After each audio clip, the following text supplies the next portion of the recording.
Ciao everyone, I'm Rossella Rago and welcome to Cooking with Nonna. I'm so excited to bring you a very special guest today. I have Nonna Gilda. Say hello. Hello everybody, I'm Nonna Gilda Castiello Taormina. I come from Naples, actually from a little town outside Naples near Mount Vesuvio. Mount Vesuvius, so you're very explosive, right? Yes, I'm very, yes, explosive, very hot, very Neapolitan. Very Neapolitan. So we're going to make something very Neapolitan today, right? Yes, Tell yes. everybody what we're going to make. Okay, today we're going to make spaghetti alla Puttanesca. And it's a little controversial. One of the more controversial recipes I've had on Right, Cooking with and Nonna. there's a little history about the name, but we try to explain it for you. Okay, well, let's explain it while we cook. Okay. So, pasta puttanesca is very, very simple. Very, very easy and quick to make it. So we can start it. Okay, and it's going to be a pasta it's spaghetti with olives and capers. Yes, the sauce is prepared with garlic and some olives, capers, and tomatoes, a little peperoncino. And, yeah, because it's spicy. Right, it's a little spicy. That's the whole thing in the name, you know, then it's a little spice. So let's get started. Okay, we got some extra virgin olive oil. Okay. Now I like to ask every nonna this. How do you make something extra virgin? I don't know. You couldn't tell me. I can't tell you, no. I just go along with whatever, it's extra virgin, I believe it, but I don't know why. It's ironic we're using it for pasta puttanesca. Yes, yeah. I mean, I like to use extra virgin oil for a lot of things, so, it tastes better.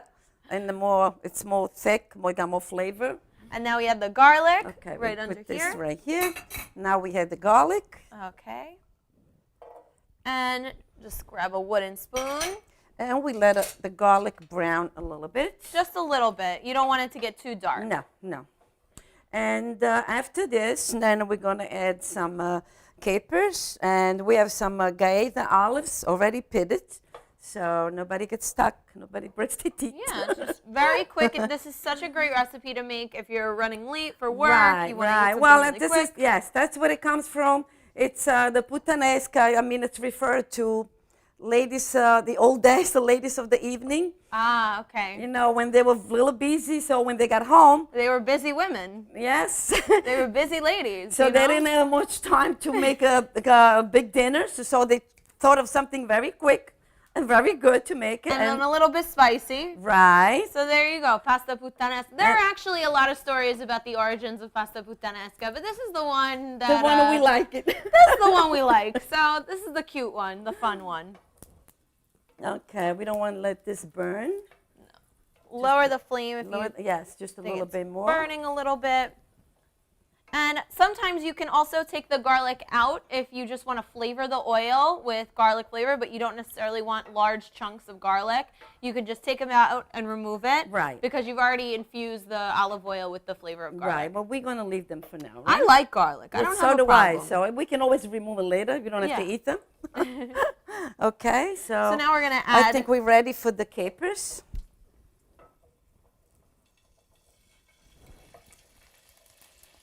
Okay, we mix that with the garlic.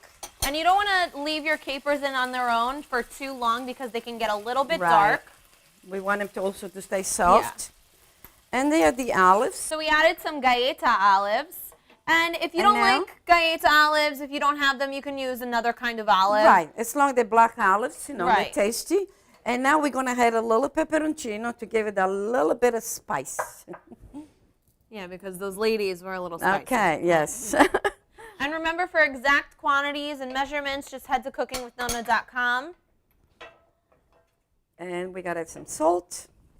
Okay, so now are we ready for the tomatoes? I think so. Yes. So we have some canned, crushed, peeled tomatoes.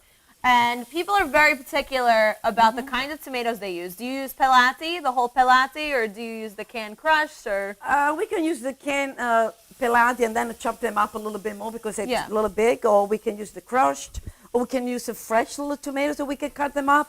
But which kind do you like to use? I like to use the crushed tomatoes. Yeah.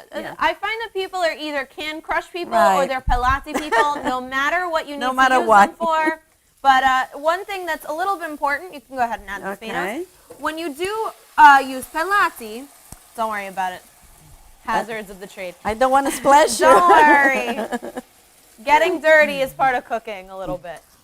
When you do use pelati, the whole pelati, you want to crush them with your hands. That's really the best way, because if you put them in the blender, they're going to come out all pink and frothy, and it takes a long time for them to reconstitute to that red color. We also want to leave some pieces in there, so it's better to break it up by hand. You don't want it too smooth. You want a nice, chunky, rustic this sauce. Looks perfect. So we're going to let this hang out for about 5 to 10 minutes, depending on how long it takes for we really just want the water to evaporate to get a little bit more of a thick sauce. Right. And when you're using canned tomatoes, those are essentially cooked already. So you don't need to spend too much time. You're really just heating it up and getting everything to congeal a little bit, all the flavors to amalgamate. So we're going to cover this and let this cook for a little while. And in the meantime, I'm going to add the pasta to the salted boiling water, and we'll see you in about 5 or 10 minutes when this is all done. My name is Gilda Castello Taormina. I'm from a little town outside Naples called Puttanesca. I have 4 grandchildren. I have 3 grandsons and 1 little granddaughter. Oh, in those days, it wasn't really, we didn't have a big supermarket. There were little stores there. And at the beginning, like my brothers used to go there, the oldest.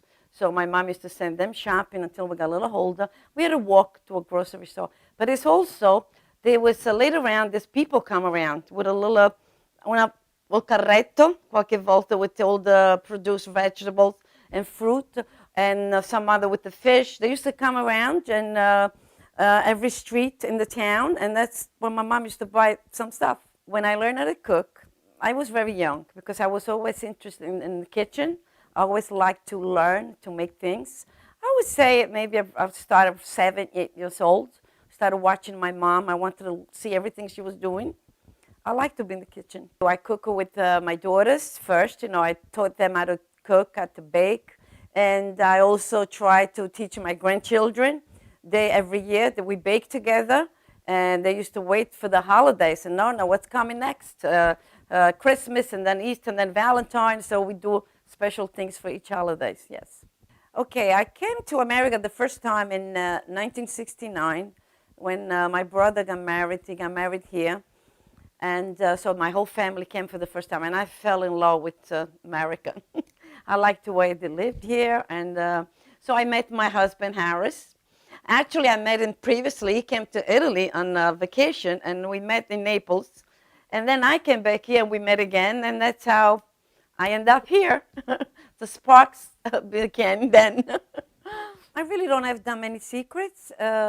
Actually, I'm very honest, very open. I help people out, giving a few little tips how to make things better. And like my advice would be, use your imagination, your creativity. Sometimes follow the recipe. You can also add something of your own, make it a little more personal. It won't hurt. Okay, so I think our sauce is ready. And I think the pasta is ready too. Okay, so let's get our pasta. Can you hand me the lilo? I like this instead of the big fork. I like that too. I use that for spaghetti all the time. And very important that you want to finish your pasta in the sauce, so it absorbs all the flavors.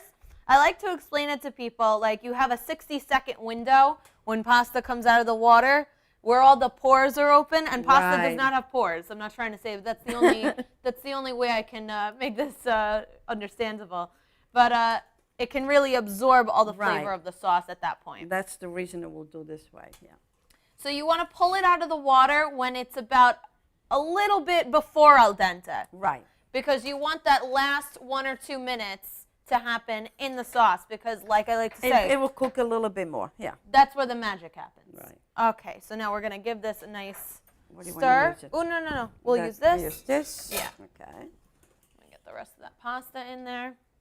My nonna doesn't like using one of these because she says 2 or 3 strands of pasta still is in the water. Okay, and it that's bothers okay. her. No, it bothers her. She gets very upset. She says, "What? Then you gotta waste." Nonna Romana gets upset. We don't want to upset Nonna. No, so I try and use that when she's not home. Okay, this looks good. This looks wonderful. Looking good, smelling good, and I'm sure it tastes good too.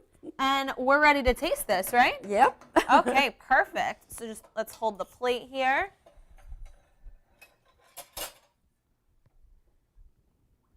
Ooh. Don't worry if you make a mess. It's okay. This smells really, really good. I smell the capers, the olives. Right. And the garlics in here, if you don't like the garlics, you can remove it before serving. Those pieces of garlic look so beautiful to me right now. Very nice. And one more scoop. And we can taste this, right? Yeah. Ready? Well, let's taste it together. Okay. How's that?